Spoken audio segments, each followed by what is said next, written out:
Bonjour à tous. Merci d'être présents à ce premier webinaire de l'année sur la préparation à la cession d'entreprise sur la thématique des aspects juridiques et patrimoniaux, organisé par Réseau Entreprendre Val d'Oise en partenariat avec le CRA et la communauté d'agglomération Plaine-Vallée. Donc, je suis Céline Danibio, responsable entrepreneuriat à la communauté d'agglomération Plaine-Vallée et responsable 14K. Et j'ai l'honneur de remplacer au pied levé le président de Réseau Entreprendre Val d'Oise, Paul Nathan, qui a quelques petits soucis sur la route et qui va nous rejoindre et reprendre ensuite le fil de l'animation. Donc chaque année, des milliers d'entreprises disparaissent faute de repreneurs. Depuis plus de 20 ans, on indique qu'entre 5 et 600 000 entreprises françaises vont changer de main au cours des 10 prochaines années, suite au départ de leurs dirigeants à la retraite. Environ 150 000 pourraient déposer le bilan et entraîner la suppression de 400 000 emplois du seul fait d'une préparation insuffisante de la succession, d'une taille critique insuffisante ou d'un caractère d'intuitu personae trop important. Quelques chiffres, 72% n'emploient pas de salariés, 24% moins de 10 salariés, 25% des dirigeants ont plus de 60 ans. Moins de 25% des 60-64 ans et moins de 17% des plus de 65 ans parviendraient à céder leur structure. Et chaque année, plus de 185 000 entreprises en France sont susceptibles d'être transmises, mais 51 000 seulement changent effectivement de main. Donc ça, c'est la source BPCE, l'Observatoire, et 17 000 disparaissent malheureusement. Simultanément, des milliers de repreneurs déclarés ont du mal à entrer en contact avec un cédant.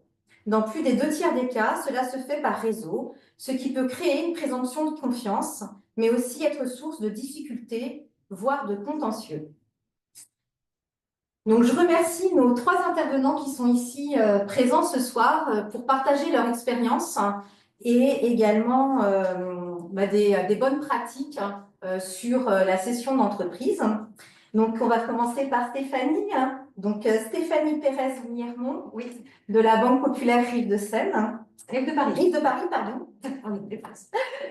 Monsieur Bruno Lortua, cédant d'entreprise, qui va nous partager son expérience, et Maître Michael Chouraki, avocat spécialisé en droit des affaires. Donc, vous allez commencer par effectivement vous présenter et puis connaître un petit peu plus vos spécialités, et puis ensuite on approfondira un petit peu le sujet. Okay. Je vous laisse commencer, honneur aux femmes. Merci. Donc, je suis en effet Stéphanie Pérez-Miermont et je suis salariée donc, de la Banque Populaire Rive de Paris. J'occupe le poste de responsable d'un pôle de conseiller en gestion de patrimoine qui exerce au service des agences bancaires des départements de l'Oise, du Val d'Oise et de la Seine-Saint-Denis et qui ont à cœur d'accompagner nos clients, qu'ils soient patrimoniaux et dirigeants d'entreprise. Bruno Lortua, j'ai créé une entreprise en 2005. Alors, c'est un nouveau concept de lavage de poids lourds et c'est un domaine qui s'est beaucoup développé. Et j'ai eu la chance, quand j'ai créé cette entreprise, de n'avoir aucun concurrent, ce qui est quand même une chance assez importante. C'est rare. Et j'ai revendu cette entreprise il y a environ 5-6 ans. Pourquoi il y a 5-6 ans? Déjà de par mon âge, mais j'étais tout à fait prêt à continuer. Mais j'étais en période d'évolution d'entreprise. Et je crois, je ne sais pas ce qu'il dit Maître, mais je crois que c'était une bonne idée, une bonne solution de vendre au moment où l'entreprise allait bien. Mon fils lui-même était intéressé par l'entreprise, mais je ne voulais pas du tout que ce soit mes fils qui reprennent l'entreprise. Je pourrais vous évoquer la suite pourquoi. Et je suis en effet très surpris des chiffres que vous avez cités tout à l'heure. Il y a si peu voilà, je trouve ça très malheureux. Il y a quand même des organismes comme la vôtre ou le CRA qui aident beaucoup les repreneurs et les cédants. Et je crois que vous méritez quand même d'avoir plus d'exemples de vente ou de cession d'entreprise. C'est l'objectif aussi de ce webinaire, de communiquer sur les possibilités d'accompagnement des cédants et des repreneurs pour éviter effectivement que des entreprises ferment et que des emplois soient supprimés. Tout à fait. Maître Chouraki? Oui, donc Michael Chouraki, je suis avocat à Pontoise depuis 25 ans. Et moi, ma clientèle est exclusivement des dirigeants de petites entreprises. Ça va de la très petite, avec 1 ou 2 salariés, jusqu'à la un peu plus moyenne, jusqu'à 50 ou 60 salariés. Et je les accompagne dans toute la vie de l'entreprise, et y compris sur l'aspect cession, parfois du côté du cédant et parfois du côté du cessionnaire, du repreneur. Et juste un mot pour rebondir sur ce que vous disiez. Moi, j'ai le cas d'un client qui a vendu son entreprise il y a 4-5 ans à son salarié. La cession s'est très bien passée. Il vendait pour partir en province. Et il m'a rappelé en me disant qu'il voulait revenir en région parisienne pour des questions familiales.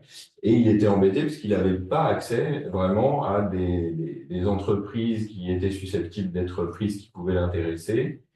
J'ai essayé de l'orienter vers la Chambre des métiers, mais qui n'avait pas non plus de service dédié à ça. Et donc, il y a, je pense, un vrai sujet de connaissance des entreprises qui cherchent les repreneurs.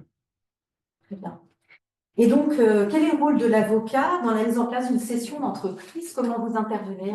Alors, on intervient dans tout type de situation parce qu'elles ont le mérite d'être très variées, et c'est d'ailleurs ça qui est intéressant. Donc, on peut être du côté du cédant, on peut être du côté du repreneur, et on peut intervenir vraiment à différentes phases. Il y a la typologie du cédant qui s'y prépare et qui vient nous voir avant même de prendre la décision de vendre, et là, l'accompagnement est totalement différent par rapport à quelqu'un qui vient nous voir en nous disant « j'ai trouvé quelqu'un, on est d'accord ». En général, ils viennent nous voir en disant « on est d'accord sur un prix ». Ils ne savent pas vraiment à quoi correspond ce prix. Est-ce qu'on est sur la cession du fonds? Est-ce qu'on est sur la cession du titre? Qu'est-ce qu'on fait du bien immobilier dans lequel l'exploitation se fait? Et il y a plein de notions qu'ils ignorent. Et en fait, ils sont d'accord sur un prix, mais pas sur grand-chose d'autre. Et donc, l'intervention, le conseil et l'assistance est évidemment différent en fonction des opérations qui viennent à nous. Très bien. Donc, vous intervenez à tous les stades du process. Soit ils viennent effectivement vous voir, ils ont déjà un repreneur, ils ont déterminé leur prix, et là, vous commencez à travailler le projet avec eux. Ou alors, il y en a qui en sont juste à l'idée de ça. Il y en a qui sont à l'idée, il y en a qui sont dans la préparation en disant, ben voilà, j'envisage de vendre à 3, 4, 5 ans. Comment je fais pour m'y prendre le mieux possible? Comment je fais pour valoriser l'entreprise de la meilleure façon possible dans la perspective de cette cession?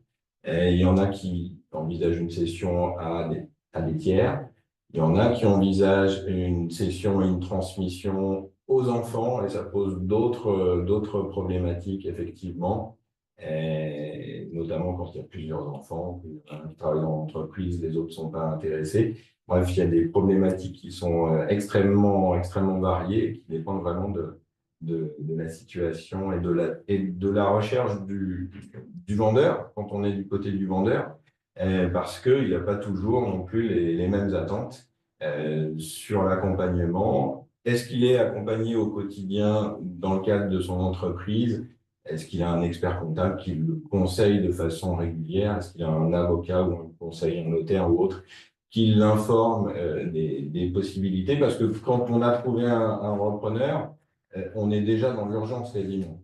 Si on envisage de créer une holding, parce que ce serait mieux de faire un pacte du trade pour la transmission, tout ça ne peut pas se faire au dernier moment, tout ça s'anticipe en amont, évidemment. Très bien. Au niveau de la banque, même question. À quel moment vous intervenez? Quel est votre rôle?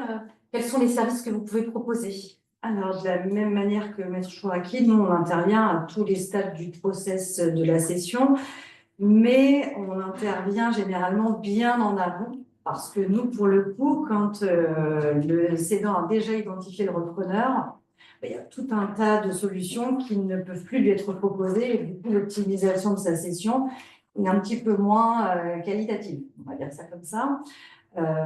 Pour nous, la mission d'un conseiller en gestion de patrimoine, c'est déjà au départ d'identifier, de diagnostiquer les situations patrimoniales, matrimoniales, fiscales, sociales, budgétaires, etc., de manière à faire coïncider les objectifs du client avec l'organisation de son patrimoine. L'actif de la société, pour le coup, s'intègre vraiment dans cette approche globale, hein, pour le coup, que fait le conseiller en gestion de patrimoine. Et on va nous déceler, détecter, poser des questions, attirer l'attention bien en amont sur ces questions de cession, de manière à accompagner nos dirigeants. Notre constat quand même, c'est de voir que les cédants réfléchissent souvent tard, et c'est idéal, hein, quand vous disiez, parfois on a un cédant qui vient nous voir 4, 5 ans avant. Oui, alors nous, ça nous arrive peu pour le coup, et c'est bien dommage parce qu'on dispose de services d'ingénierie qui sont plutôt très pointus, hein. La Banque Populaire est la première banque des PME. Et du coup, on peut accompagner, alors toujours de concert, hein, avec les conseils de nos clients, c'est-à-dire les avocats fiscalistes, les experts comptables, les notaires ou autres. Nous, on travaille vraiment tous ensemble, aussi avec le CRA, le réseau Entreprendre. Enfin, vraiment, on essaye tous de se mobiliser pour accompagner le cédant sur la cession de cette entreprise, qu'elle soit faite, comme disait Maître, à titre onéreux ou gratuit. C'est pas les mêmes questions qui vont se poser. C'est pas, il n'y a pas de cession type. Ça n'existe pas. Donc, c'est vraiment un accompagnement sur mesure de chacun de nos clients, en fait. Très bien. Et donc, on parlait un petit peu de timing, effectivement, d'anticipation, hein. Monsieur Lortua, hein, comment ça s'est passé pour vous? À quel moment donc vous avez dit tout à l'heure que vous avez vendu quand votre entreprise se portait bien. Voilà. Combien de temps a duré votre réflexion? Comment ça s'est passé? Ma décision pour la vente, Ouais. pour la cession, Vous l'aviez anticipé? j'ai anticipé quand même. Mais il est vrai que j'ai décidé subitement de céder l'entreprise. J'en ai bien entendu parler à mon entourage très proche, qui est tout à fait normal, parce que ça fait partie de mes enfants, l'entreprise. C'est quelque chose qu'on a créé soi-même. Ça a été, je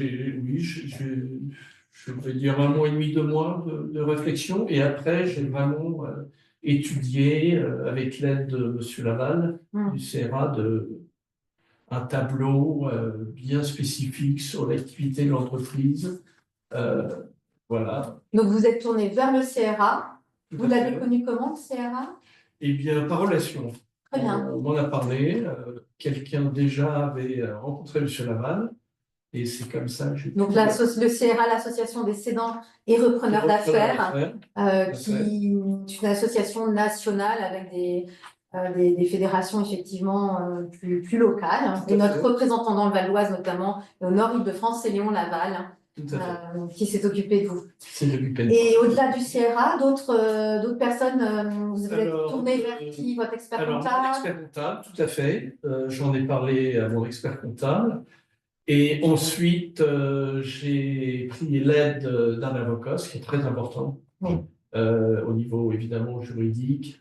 Et les deux comparatifs, les conseils du comptable avec le domaine juridique, ça s'est bien passé. La seule chose, je trouve, quand nous sommes cédants, c'est qu'on ne sait pas trop comment évaluer la valeur d'une entreprise.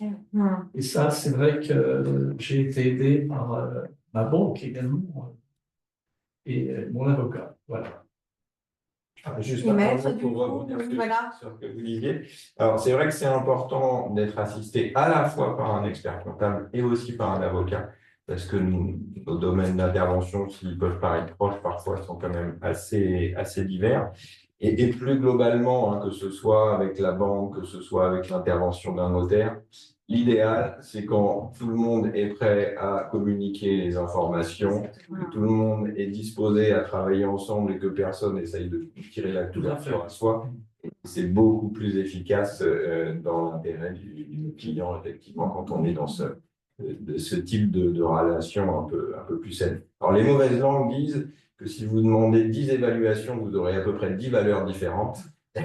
Et c'est un vrai sujet parce que finalement, le vrai prix, c'est qu'un acquéreur est prêt et peut financer pour l'acquisition. Donc, on peut, et moi, j'ai vu, pour revenir un peu sur votre introduction, où en fait, vous vous placiez un peu dans le regret de voir des entreprises qui déposaient le bilan alors qu'elles auraient pu envisager une reprise. Et j'ai souvent vu cette typologie-là de dirigeants souvent assez seuls, souvent assez peu accompagnés, qui avaient une haute opinion de la valeur de leur entreprise, mais tellement haute et tellement déconnectée de la réalité qu'ils n'ont jamais vendue. Et finalement, effectivement, quelques années plus tard, on les retrouve dans des situations de liquidation où il n'y a plus rien à vendre. Et selon vous, quel est le meilleur moment pour vendre? Alors là, c'est le vendeur, Quand on est... il faut qu'il soit prêt, et c'est pas facile. Hum, Parce qu'il y a plein de paramètres, il y a l'âge, il y a l'environnement familial, c'est très différent en fonction des situations. Et il y a un autre point qui pour moi est fondamental, c'est pourquoi on vend et qu'est-ce qu'on veut faire après. hum. Parce que j'ai connu des vendeurs qui vendaient parce qu'ils avaient une offre qui leur paraissait opportune, etc., mais qui se sont jamais projetés dans l'après. Et une fois que la vente est faite, c'est une vraie difficulté. Il y a tout un aspect psychologique à Bien préparer en amont, effectivement. Quand on souhaite vendre son entreprise, il faut se préparer aussi psychologiquement. C'est très important de savoir ce qu'on va faire, quel est son objectif, sa motivation à céder. Est-ce qu'on va venir chercher des revenus complémentaires pour plus tard? Est-ce qu'on va réinvestir le produit de cession dans une nouvelle activité? Quel âge j'ai? Qu'est-ce que je souhaite faire? Enfin, vraiment, est-ce que j'ai prévu de cumuler un emploi à ma retraite? Est-ce que je veux prendre ma retraite? Enfin, les questions sont vraiment multiples. Et il n'y a pas forcément un bon moment pour vendre, un âge pour vendre. C'est quand même de se préparer, de savoir quel est son projet. C'est un projet qui est unique. Mais l'accompagnement du cédant est quand même, je crois, importante Très important. vis-à-vis du repreneur. Déjà, il y a une position d'honnêteté, de passage de franchise, et on veut quand même suivre de près la cession de l'entreprise. Alors ça, c'est très important et c'est très intéressant Tout à même fait. pour le repreneur. Après, c'est vrai que c'est ce qu'on dit aussi à certains de nos clients qui sont des cédants. L'entreprise ne pourrait pas rester comme ça avec deux chefs d'entreprise en même temps trop longtemps, parce que ça peut venir aussi dénaturer l'accompagnement de l'entreprise. C'est important, mais quand même bien se préparer avec le repreneur sur ces sujets-là. Oui. Tout à fait.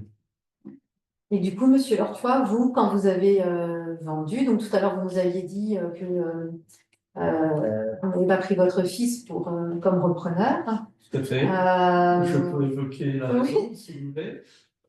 J'ai 4 enfants, 3 filles et un garçon. Mon fils fait l'école de commerce et il a fait son stage dans mon entreprise. Et à la fin du stage, il me dit je crois que tu as des idées de céder ton l'entreprise. Je serais intéressé. Bon, je simplifie les choses, évidemment. Et je n'ai pas voulu. Pourquoi? Parce que vis-à-vis, bon, il serait fils unique, ça simplifierait beaucoup de choses, comme disait le maître. Il a quand même 3 sœurs. Et surtout, c'était la peur que mon fils, qui n'est pas plus malin qu'un autre, pourquoi il peut faire une mauvaise erreur, une erreur de gestion ou faire des fautes professionnelles.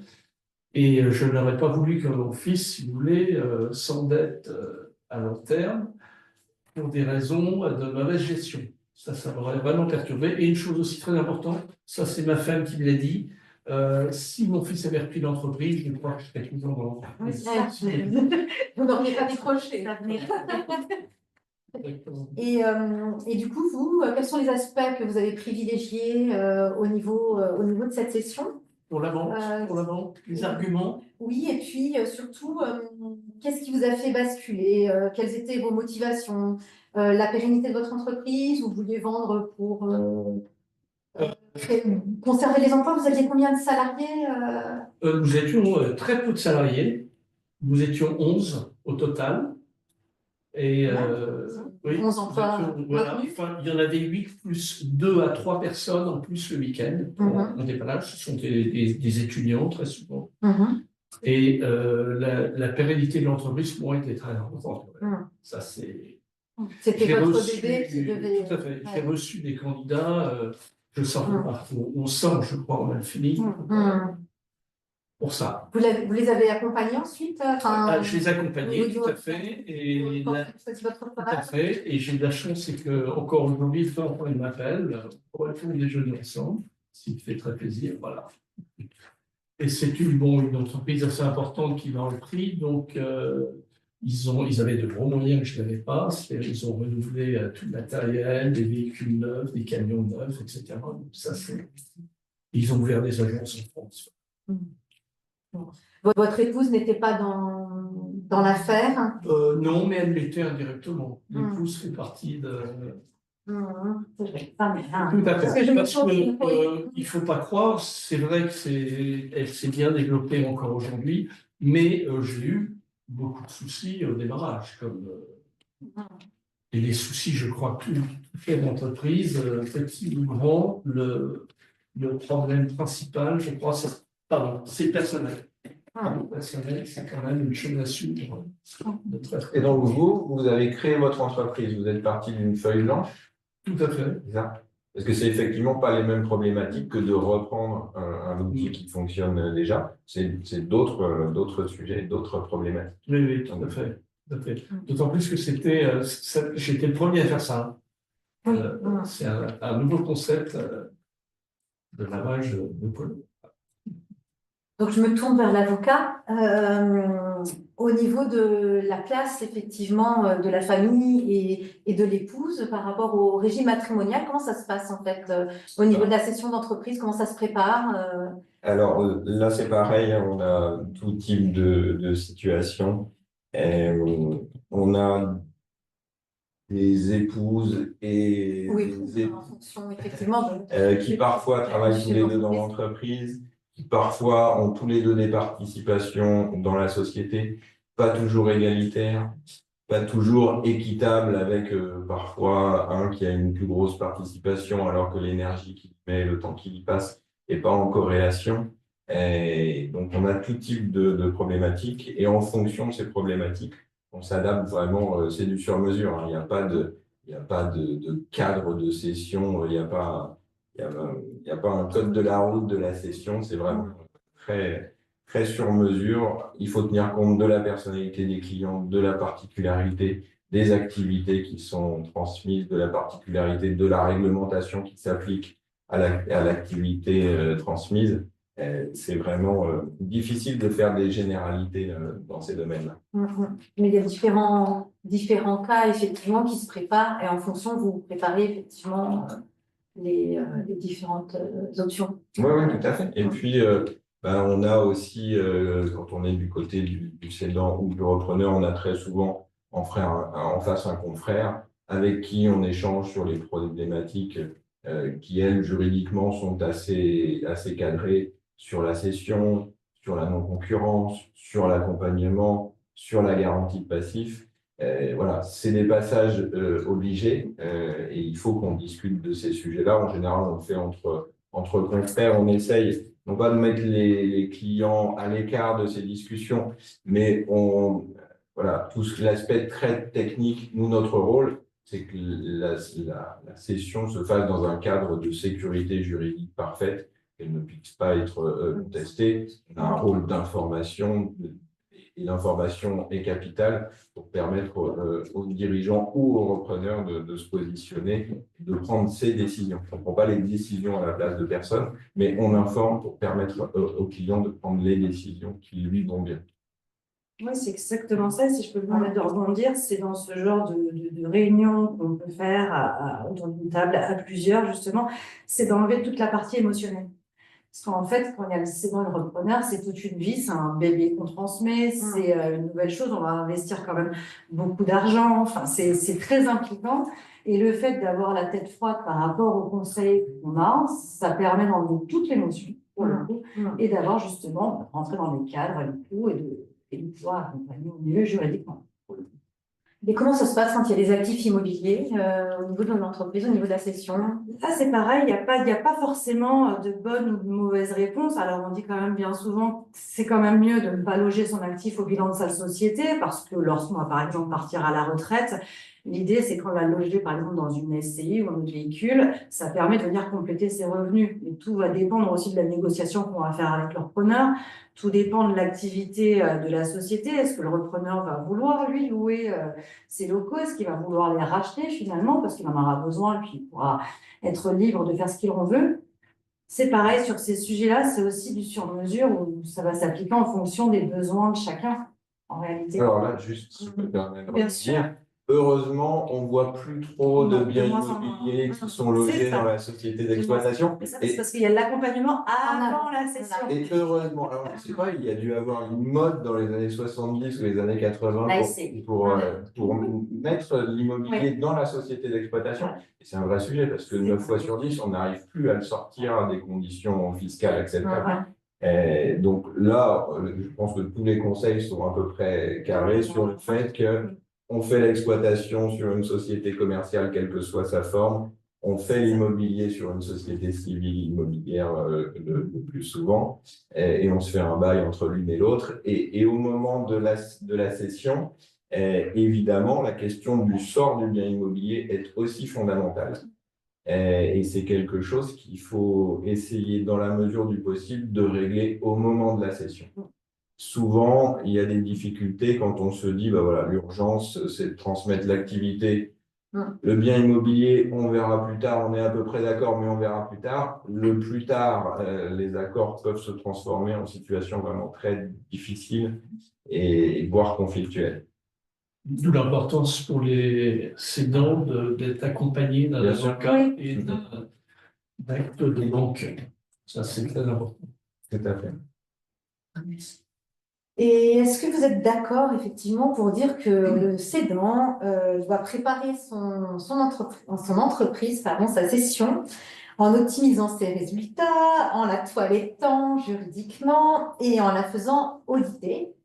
Combien de temps avant? Et pour vous, Monsieur Lurtois, comment ça s'est passé? Est-ce que vous avez fait valoriser d'abord votre entreprise? À quel moment? Par qui? Comment ça s'est passé concrètement? Alors, un petit peu comme je le disais tout à l'heure, au départ par mon expert comptable, ensuite par des personnes dans le milieu fiscal qui m'ont aidé un petit peu à évaluer l'entreprise. Il est vrai, comme vous disiez, Maître, c'est que bon, il y a eu vraiment des erreurs et des différences assez importantes. Mais heureusement que j'ai été accompagné, ça c'est vraiment très très important. C'est très important parce que la valorisation, c'est un petit peu ce que vous disiez tout à l'heure, la valorisation, c'est pas le prix de la cession. Le prix de la cession, c'est vraiment la négociation et c'est la loi de l'offre et la demande en réalité. Pour valoriser l'entreprise, il existe quand même pas mal de méthodes qui font que selon les méthodes qu'on va employer, les valorisations vont être quelque peu différentes en réalité. Mais il faut regarder justement sur quel marché on est. Alors vous, pour le coup, il n'y avait pas de concurrence.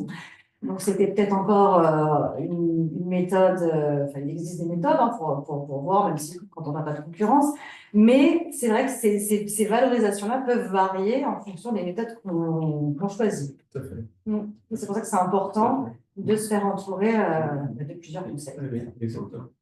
Alors, bon, la pérennité, ça c'est important parce que il y a une possibilité, j'ai démarré un petit peu, à développer dans d'autres domaines aussi.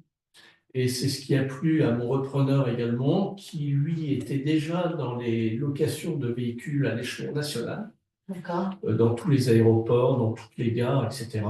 Et ce qui plaisait dans mon activité, c'est que c'était le domaine du poids lourd. Le domaine du poids lourd, c'était un domaine qu'il voulait faire depuis longtemps, mais qu'il n'a jamais fait parce qu'il avait déjà de quoi faire dans les véhicules de tourisme. Et ce qui lui a plu, c'est de reprendre le portefeuille de clientèle. Bien sûr. Et après, il a développé, bien sûr, ce qu'il fait actuellement. Ça faisait une activité complémentaire à ce qu'il proposait déjà auparavant. Tout à fait. Avec des clients diversifiés, en fait, et de faire une croissance externe aussi en achetant votre activité. Tout à fait. Très bien. C'est un domaine, bon, je prenais l'exemple des véhicules de la Poste. Tous les véhicules de la Poste en France sont lavés aujourd'hui par notre entreprise. Et c'est un client, je me souviens, c'est un des premiers clients que j'ai essayé de prospecter. J'ai obtenu des rendez-vous et après maintes rendez-vous, ils ont enfin essayé, testé et ils se sont rendus compte que les véhicules de la Poste étaient mieux entretenus par les chauffeurs depuis c'était propre. Voilà. Très bien. Juste un mot, alors, si vous permettez, pour rebondir sur votre question qui était le toilettage des comptes de la société avant cession. Effectivement, c'est très important. parce qu'on peut avoir des stratégies vraiment différentes. La valeur, elle va quand même se faire essentiellement sur le résultat d'exploitation de l'activité. Et je pense il faut le préparer et on fait parfois dire un peu ce qu'on veut au résultat d'exploitation. Et puis quand on a un cédant qui a à l'actif de la société la Harley Davidson du fils, la voiture de madame, Oui. etc., c'est mieux de toiletter un petit peu avant. Voilà. Paul, bienvenue. Enfin, On va enfin. se décaler un petit peu. Donc oui, on en était effectivement L'invité mystère. au toilettage, au toilettage juridique. Et oui, je vous laisse reprendre, pardon. Écoutez, bienvenue. La route était longue, manifestement. Très long, très long. Mais j'ai fini par revenir. Mais je disais, les derniers 800 mètres, 10 minutes pour faire 800 mètres, pour arriver jusqu'ici, sans parler avant. Bon, vous êtes Donc, arrivé. donc, C'est pour passer Istanbul. Continuez, Céline, je rebondirai et je participerai. Donc, on était sur la valorisation de la société, sur le toilettage Avant la avant. marque Belle, voilà. Voilà. Avant la session. Par Voilà. contre, sur le toilettage, c'est, d'après vous, combien de temps avant on s'occupe du toilettage? Alors, idéalement, il faudrait préparer les 3 exercices précédents quasiment, hein, parce que ce que va regarder le repreneur, c'est souvent les 2, 3 derniers exercices de l'entreprise. Donc, effectivement, si on fait le toilettage dans les 6 derniers mois, on va avoir un super marié bien présenté sur le dernier bilan, mais qui n'est pas très cohérent avec les exercices précédents. Idéalement, mais ça revient à tout ce qu'on dit depuis tout à l'heure, hein, plus tôt on prépare, et plus confortable c'est pour le dirigeant qui sait. Et Bruno, comment vous l'avez géré? Comment je l'ai géré? Eh bien, par l'aide d'un avocat. Mais non, c'est vraiment 3 ans à l'avance? Non, non, non, non. Il a pris sa Mais- décision mais- en 1 ou 2 mois. Ça a été rapide. Donc c'est compliqué de remonter à l'envers dans le temps. Ouais. D'accord. Et donc, on en était effectivement sur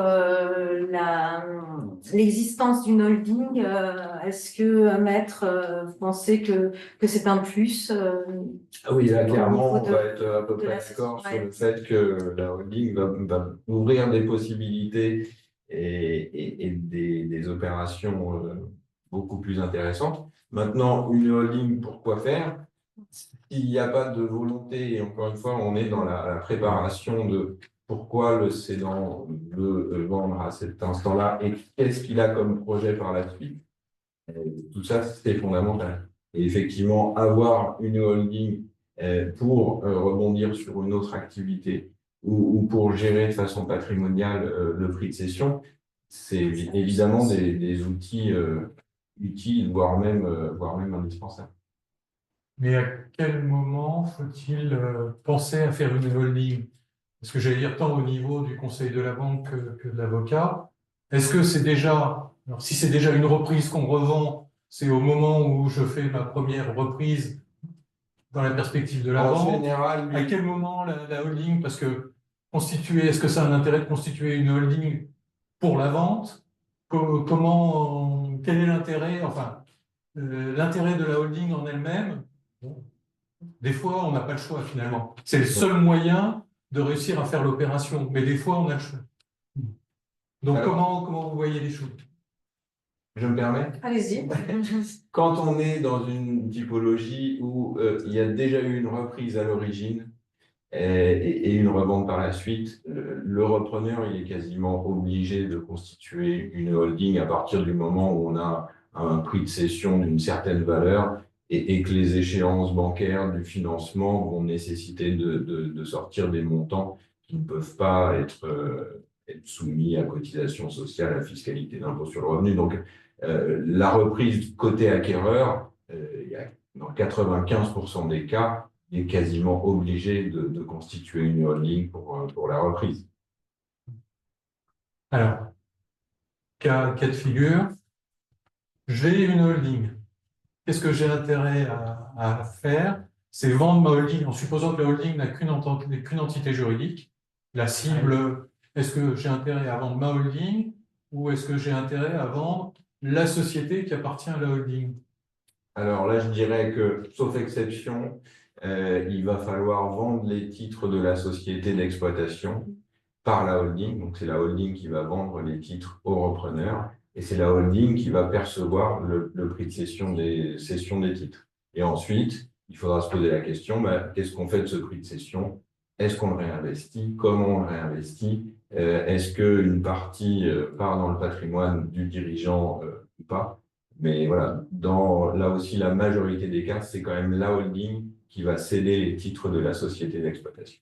Et alors, je suis le dirigeant de la holding.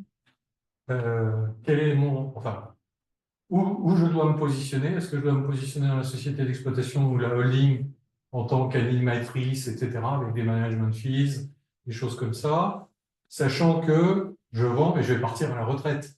Donc, on revient à la notion, vous en avez peut-être parlé, d'exonération des plus-values. Non, Peut-être n'y est pas encore. encore. Non.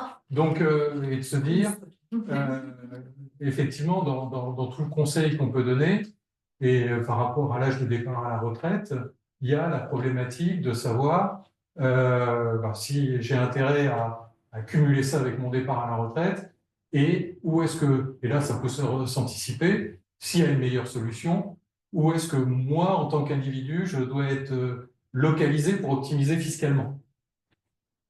Alors, c'est vrai que le départ en retraite, la cession dans le cadre d'un départ en retraite du dirigeant et dans le délai de 2 ans, c'est une situation assez confortable fiscalement. Et maintenant, on se rend compte qu'en pratique, les deux coïncident pas forcément. C'est-à-dire, c'est pas parce qu'on a décidé de prendre la retraite à telle date qu'on va réussir à trouver dans le timing un peu avant ou un petit peu après le repreneur qui nous va On a bien. 2 ans avant, 2 ans après. Hein. Donc ça donne un petit confort.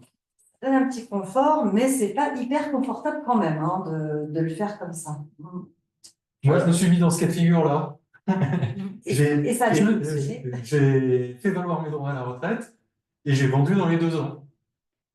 Mais c'est vrai que c'est pas trop. 2 ans. C'est pas trop, après on peut pas tout voir non plus que sous le prisme unique de la fiscalité.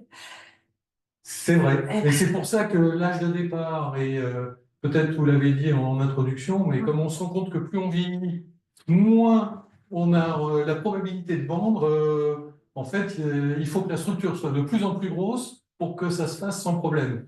Donc il y a une espèce de corrélation inversée entre l'âge de la cession et la taille de l'entreprise.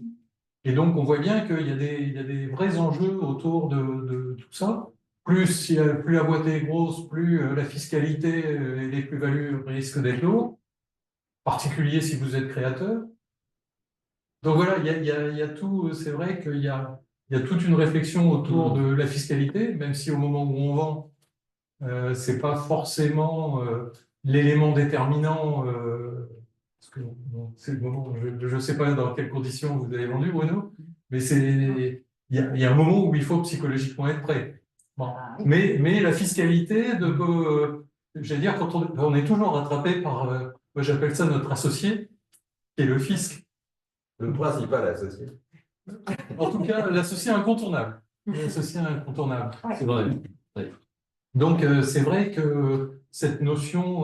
Donc, je reviens à ma question. Est-ce qu'il y a une incidence ou il n'y a aucune incidence sur le positionnement du dirigeant dans la holding par rapport à la société qui est vendue, par rapport à une notion de plus-value ou autre? Non, alors c'est. Ouais. En cours de vie, plus qu'il y a une incidence, c'est au moment où vous percevez vos revenus, quels qu'ils soient, la manière dont sont appliquées les charges sur une société, une SARL par exemple, ou une SAS, ça ne va pas être tout à fait la même chose. Au moment où les fonds sont perçus, le produit de cession est perçu par la société, ressortir des capitaux à ce moment, enfin, dites si je dis une bêtise. Non, de toute façon, je pense que l'important pour le cédant à ce niveau-là, c'est d'avoir en amont le conseil et l'appréciation de la situation de la cession au regard de la fiscalité. C'est-à-dire que c'est pour moi, impossible pour un dirigeant de s'engager dans des discussions avec un repreneur sans avoir une idée très claire en amont de quelles vont être les incidences fiscales de l'opération qui est envisagée. Et je dis ça, mais parce que malheureusement, on voit beaucoup en pratique ce genre de situation. On voit des clients débarquer dans nos cabinets où ils se sont mis d'accord sur une session, ils ne savent pas trop de quoi, ils ne savent pas trop à quelles conditions, et ils ont une ignorance quasiment totale du traitement fiscal de cette opération. Donc vraiment d'anticiper et d'être conseillé, que ce soit par la banque, par l'expert comptable, par l'avocat, c'est vraiment fondamental. Même pour le repreneur, hein, il y a une incidence aussi, la plus en fait en termes de cession, puisque ça ne va pas être le même coût au niveau des droits d'enregistrement. Si je suis un SAS par exemple, et c'est pourquoi on le voit souvent aussi ces créations de SAS. Oui, Dans le cadre on de voit cession. souvent la transformation in extremis de SARL en SAS, puisque les droits d'enregistrement ne sont pas les mêmes. Ah, ils sont clairement pas les mêmes.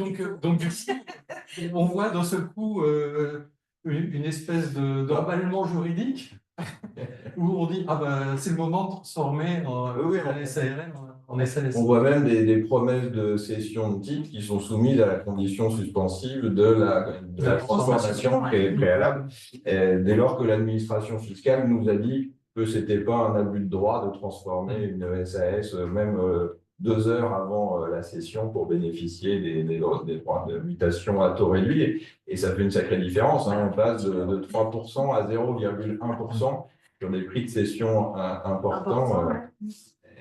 Alors après, sur des prix de cession relativement faibles, c'est un arbitrage. Est-ce que voilà, le coût de la transformation justifie l'économie du droit de mutation?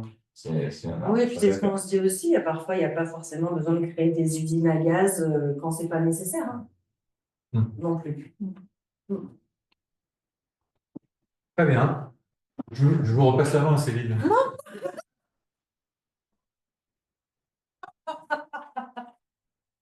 Mais c'est une bonne transition sur la rédaction des actes, hein. Mais ça y est, vous m'avez perdu.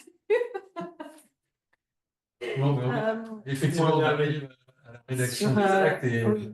j'allais dire, là c'est l'avocat qui arrive en première ligne. J'allais dire, je ne sais pas si, dans votre cas, Bruno, si votre avocat vous a accompagné tout du long. Tout à fait. Pas tout du long, mais une bonne partie. Bonne partie, oui. Et donc, c'est de se dire, à un moment, quand on arrive, j'allais dire, à la rédaction, on arrive au cœur du problème qui est la garantie d'actifs et de passifs. Et c'est de dire, là aussi, comment vous l'avez vécu, avant qu'on parle plus de l'aspect rédactionnel, mais comment vous l'avez vécu, sachant que moi aussi, je l'ai vécu, donc, mais je l'ai vécu des deux côtés, donc en tant que repreneur ou en tant que cédant. Et c'est de se dire, à un moment, comment vous l'avez perçu par rapport simplement à la notion de négociation du prix, où là, je veux dire, dans la négociation du prix, bah, le dirigeant est en première ligne, c'est le prix qu'il veut pas, qu'il est prêt à lâcher ou non. Là, on rentre dans un aspect plus technique.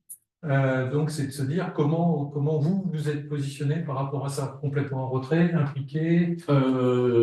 Impliqué quand même. Alors, impliqué comment? Oui, comment? Comment, suite à des informations et des recherches que j'ai faites sur mon actif, mon passif, et j'en ai longuement parlé à mon avocat, mon expert comptable. Vous dire comment, vous voulez dire par là, si j'ai ressenti le besoin Non, ma question, elle est plus vraiment dans l'irrationnel. C'est-à-dire que moi, je vais vous donner mon vécu. Après, on passera la main aux techniciens. Mais mon vécu, c'était à un moment, je vais dire, en fait, et là je parle sous votre contrôle, dans les approches des rédactionnels de garantie d'actifs et de passifs, soit on tombe sur un avocat qui est j'allais dire, à l'américaine, qui va tout énoncer, soit vous avez la version à la française qui est plus large, qui va vous couvrir tout, mais qui ne va pas vous rentrer dans le détail. Donc, c'est de se dire à un moment, bah, je veux dire, c'est celui qui rentre dans le détail il risque de laisser passer des choses, mais par contre, il vous épluche dans sa rédaction. Et donc, moi, quand j'ai cédé mon entreprise, mon avocat était plutôt à la française et celui d'en face était plutôt à l'américaine. Et donc, il était j'allais dire, presque dans le pinaillage. Et chaque avocat était dans son rôle, c'est-à-dire qu'il défendait les intérêts de son client. Et à un moment, je me suis dit, mais c'est pas possible. Qu'est-ce que j'ai pas vu dans mes comptes? Parce que, à force de rentrer dans le détail et de soulever des craintes, Voilà, ça va vite. de soulever des craintes, parce qu'effectivement, le repreneur On ne voit pas tout. ne voit pas tout, mais je veux dire, moi, au bout d'un moment, ils m'ont mis le trac sur le thème, mais je dirige cette boîte depuis X années, est-ce que je suis passé à côté de quelque chose que je n'aurais pas vu? Quelle pression. Et donc, c'est toujours à un moment, votre avocat vous dit non, mais là, ça, vous ne pouvez pas l'accepter. C'est dans votre intérêt que je vous le dis, vous ne pouvez pas l'accepter. Parce que imaginez qu'il se passe tel truc. Et de l'autre côté de la barre, l'avocat conseille à son client repreneur à peu près la même chose. Et donc, à un moment, on peut se retrouver, c'est pour ça que je vous posais la question, comment vous l'avez vécu, on peut se retrouver finalement dans des points de blocage où finalement on a un homme de l'art à côté de nous. Donc, on en tient compte, on en tient compte. Et jusqu'où on est prêt à aller, pas aller. Voilà. Et peut-être je vais vous passer la main sur ce sujet-là, dans cette relation sur la gestion en fait de la garantie. C'est très intéressant ce que vous dites sur la rédaction à la française et la rédaction à l'américaine. Je crois que dans ce domaine-là particulièrement, mais plus globalement, les Américains ont bien pris le dessus. Hein. C'est-à-dire que ce soit dans des opérations de cession, que ce soit dans des baux, que ce soit dans la rédaction d'actes juridiques en général, on regarde ce qu'on faisait il y a 15 ans en arrière et ce qu'on fait aujourd'hui, ça n'a plus rien à voir. Et aujourd'hui, effectivement, les garanties de passifs, on est sur de la rédaction à l'américaine, on est sur des documents de 40 ou 45 pages sur lesquels on va devoir faire au cédant des déclarations plus exhaustives qu'il n'en a même conscience et pour aller négocier. Et les points de négociation, alors souvent ça se passe, évidemment le client est là et c'est important, mais souvent les discussions se font entre confrères et entre techniciens parce qu'il y a des phrases qui sont rédigées où le commun des mortels ne va pas comprendre ce qui se cache derrière ça. Et en fait, c'est que l'acquéreur, effectivement, essaye d'évacuer tout risque, quel qu'il soit, et le vendeur, à un moment, dit stop, non, je veux bien garantir les redressements fiscaux, les redressements URSSAF, je veux bien garantir un prud'homme, je veux bien garantir une créance client qui ne serait pas recouvrable, mais il ne faut pas aller non plus au-delà. Donc, c'est une négociation et c'est l'aspect de négociation qui est souvent le plus tendu. Et le point le plus tendu dans l'opération de cession, il va se trouver à ce moment-là quand on va négocier et voir jusqu'où on met le curseur. L'idée étant de toute façon de trouver un accord et une solution qui soit équilibrée. Parce que la solution qui est trop déséquilibrée au profit ou à l'avantage de l'une ou l'autre des parties va être quelque chose qui ne va pas bien fonctionner. Donc, dans ce domaine-là, comme dans tout contrat, il faut qu'on arrive à trouver des solutions qui soient équilibrées. Ça a été votre cas, du coup? De quoi? De trouver les terrains d'entente? Oui. Alors, il se trouve que moi j'ai un profil financier et mon acquéreur aussi. Ah oui, d'accord. Donc au bout d'un moment, on a dit on va pas y arriver. Donc on a fait une suspension de séance et on s'est mis d'accord indépendamment des avocats. Ça se finit souvent comme ça. Ce qui permettait de dire jusqu'où on était prêts les deux à aller, parce que à un moment, je veux dire, autant ça n'a pas été trop compliqué de se mettre d'accord sur un prix, alors qu'au départ, je disais, ça risque d'être le point compliqué, autant la garantie d'actifs et de passifs est devenue un point de crispation de part et d'autre, parce que on parlait de risques qu'on ne maîtrisait pas ni l'un ni l'autre. Et donc, bon, sur une garantie de passif, elles peuvent être capées, donc plafonnées, mais à combien, comment, et chacun mesurant ses risques par rapport à ça. Et la garantie financière de la garantie passive, absolument, et de quel montant, absolument. et de quelle forme, etc. Et comment on couvre tel type de risque par rapport à tel autre. Les juristes peuvent passer les 3 prochaines années à discuter d'une garantie passive entre eux. Mais c'est Quand vous avez eu la chance d'être financier par rapport à... c'est un vrai enjeu. C'est pour ça que je vous posais la question de comment vous le vivez. Puisque moi, en tant que financier, déjà, je l'ai vécu moyen. Donc, je me dis, quelqu'un et pourtant, j'en ai négocié en étant aussi de l'autre côté, hein. Donc, je savais comment ça pouvait se faire. Mais là aussi, vous avez des profils d'acquéreurs qui sont différents. Moi, à une période, je faisais des acquisitions où j'étais en tant que salarié pour un groupe. Et en fait, moi, j'avais tendance à, quand je négociais avec un cédant, donner le juste prix, et puis on faisait une garantie de passif, et puis je l'activais jamais. Et je me suis retrouvé un jour avec un patron qui faisait un prix nettement plus élevé que ce que j'aurais fait moi, mais qui systématiquement faisait jouer les garanties de passif.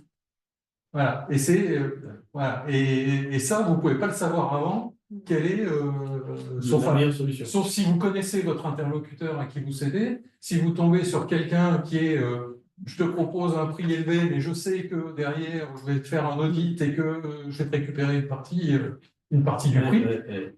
Voilà. Ou celui qui était plus dans ma logique de dire je te fais le juste prix.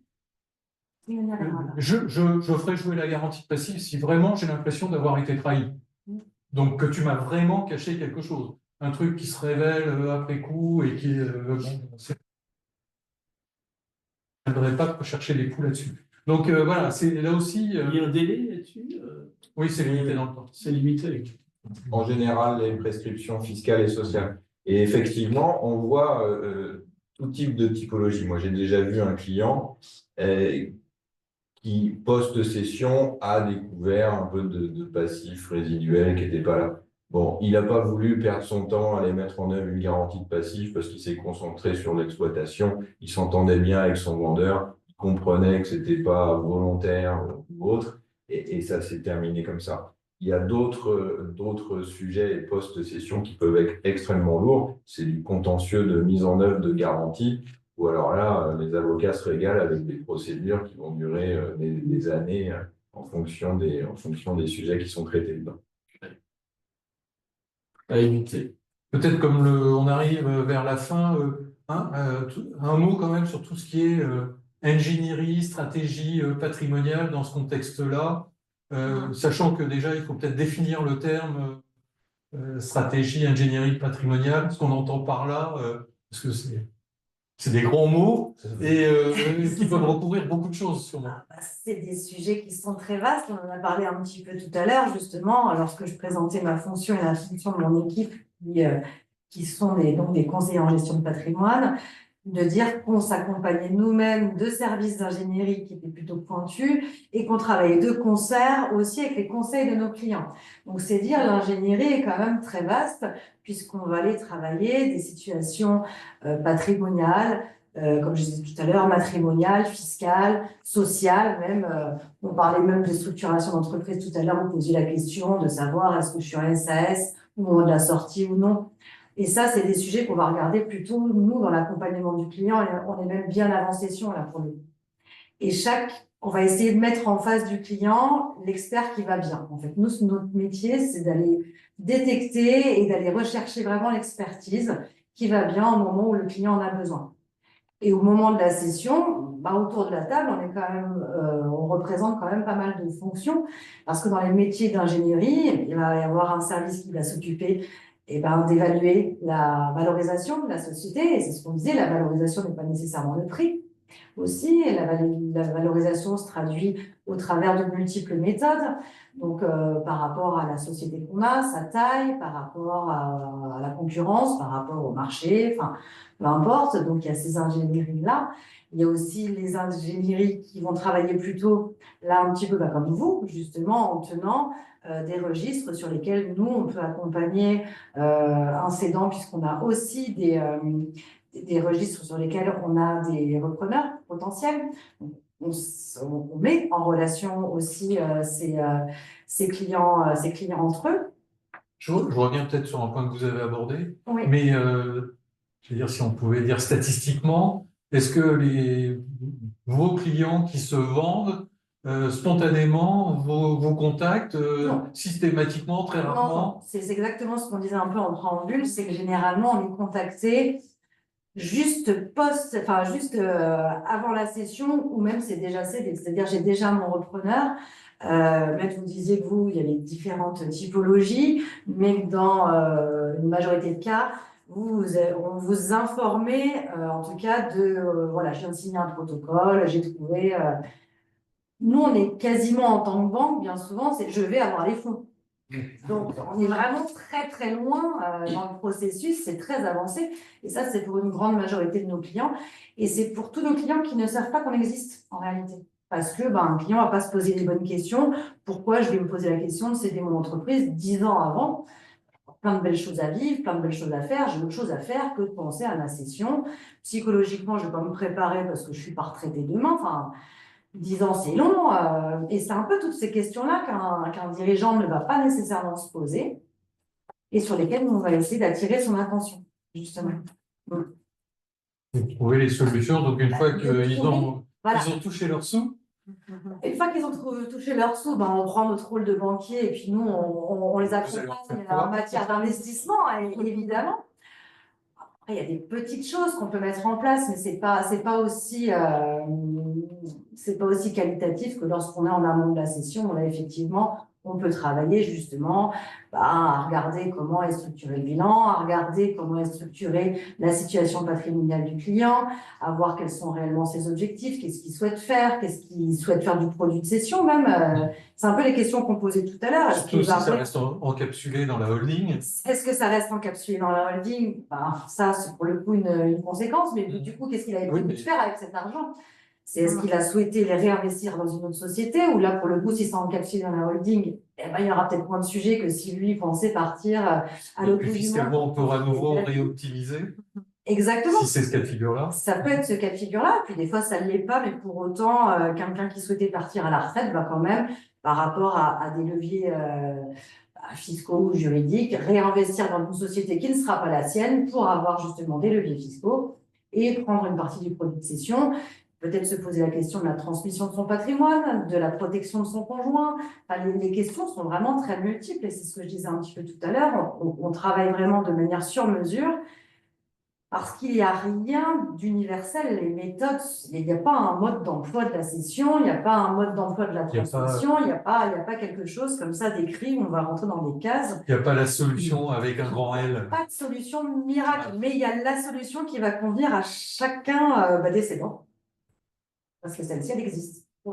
Est-ce que vous pourriez expliciter un peu comment fonctionne, justement, tout à l'heure, vous disiez, par rapport à l'avocat, on travaille aussi avec. Comment se passe dans le cas d'une session, ce tandem, si tandem il y a, entre avocat et, j'allais dire, services patrimoniaux d'une banque? Alors, généralement, soit notre client connaissait déjà, était déjà accompagné de son avocat, et à ce moment, on prend contact, on prend attache avec l'avocat, on discute autour de la table, puisque nous, tout ce qui est juridique, on va pouvoir avoir la connaissance, mais on n'a pas la compétence, en tout cas, de mettre en œuvre un acte, de le rédiger, d'apporter le meilleur conseil. On a des métiers qui parfois peuvent se ressembler avec l'expert comptable, avec le notaire, avec l'avocat fiscaliste, mais pour autant, chacun garde son expertise et on n'a pas la prétention de pouvoir dire qu'on sait justement se substituer à leur métier. C'est pour ça que pour nous, c'est important de rencontrer, et souvent, nos clients leur demandent les coordonnées de leur notaire, de leur fiscaliste, de leur expert comptable, de manière à pouvoir bien échanger avec eux, de comprendre tous les enjeux, Un client va pas nécessairement dire la même chose à son banquier qu'à son fiscaliste ou qu'à son notaire. À nous tous, généralement, on arrive à avoir un niveau d'information qui est nécessaire pour l'accompagner au mieux de ses objectifs. C'est comme ça. C'est les clients qui n'ont pas de conseils, pour le coup, bah là, nous, on a aussi en interne et en externe chez nos partenaires, les cabinets sur lesquels on est habitué à travailler, et puis on travaille de manière encore différente, parce qu'on est habitué à travailler ensemble, pour le coup. Maître, Oui, je suis totalement d'accord avec ce que vous dites. C'est ce qu'on disait tout à l'heure au début, où c'est vraiment fondamental que les différents intervenants puissent se coordonner, échanger, communiquer l'information. Et c'est pas toujours si facile que ça. Mais voilà, à 3 ou 4 conseils, on est bien plus fort qu'à un conseil du cédant. En conclusion, Bruno, si c'était à refaire, qu'est-ce que vous auriez fait différemment? Qu'est-ce que j'aurais fait différemment? Rien, vous êtes très satisfait. Oui, relativement satisfait, oui, relativement satisfait. Avec, comme j'ai dit, avec l'aide, bien sûr, spécialistes fiscaux, juridiques, la banque, sont quand même des domaines importants. Je suis pas fiscaliste, je suis pas dans la compta, donc se faire aider, c'est quand même très très important. Pareil, parce que nous, de notre côté, on n'a pas la prétention de faire votre métier non plus. Ça, c'est votre domaine, et chacun le sien. Et si vous aviez un point d'attention ou un écueil à éviter en termes de conseils, qu'est-ce que vous donneriez en conclusion comme point d'alerte, s'il y avait un point d'alerte, surtout ces problèmes juridico-patrimoniaux? Anticiper et être informé, notamment du traitement fiscal et du traitement juridique et des conséquences de l'opération. Et surtout, moi, je dirais, être préparé à la suite. Et psychologiquement, c'est important que le dirigeant soit préparé à l'après. Mélanie? Tout est dit. C'est vraiment, moi, je mets vraiment un point d'attention sur l'anticipation et surtout dans ce mécanisme d'anticipation, surtout effectivement la préparation de la suite. Quelles sont mes motivations à la session? C'est vraiment ça la question qui va se poser. Pourquoi, comment je me projette dans la session de mon entreprise? Moi, je voudrais rajouter un dernier mot avant de donner le dernier mot à Céline. D'abord, remercier Céline pour sa polyvalence et donc pour, en tant que responsable de 14K, le lieu où entreprendre différemment. Donc, vous voyez, entreprendre différemment, c'est la polyvalence. Donc, merci Céline d'avoir assuré mon absence. Et puis, remercier aussi, mais vous l'avez peut-être présenté en préambule, le CRA, Oui, qui a contribué aussi à ce que ce webinaire puisse se tenir. Et m'excuser encore de ce retard indépendant de ma volonté. Je vous passe la parole de conclusion. Merci beaucoup. Je voulais vous remercier tous d'avoir répondu présent pour répondre à toutes ces questions et puis éclairer nos participants à ce webinaire. Ce webinaire, bien entendu, est accessible en replay. Donc, on l'enverra et on pourra le mettre en ligne également. Et puis, n'hésitez pas vraiment à vous entourer, puisque c'est vraiment le maître mot, vous entourer des bonnes personnes, des bons experts. Puis on n'a pas parlé, mais des financements pour les repreneurs de Réseau Entreprendre, puisque c'est quand même avec Réseau Entreprendre que nous organisons ce webinaire. Mais il y a effectivement aussi des solutions de financement pour la reprise d'entreprise. Donc pensez à Réseau Entreprendre. Voilà. C'est gentil. Merci. Je vous souhaite à tous une bonne soirée et puis n'hésitez pas effectivement à reprendre contact avec nous si vous le souhaitez, si vous voulez avoir des informations complémentaires. Merci de votre accueil. Merci beaucoup. Merci à tous. Merci. Bonne soirée, au revoir. Au revoir. Au revoir.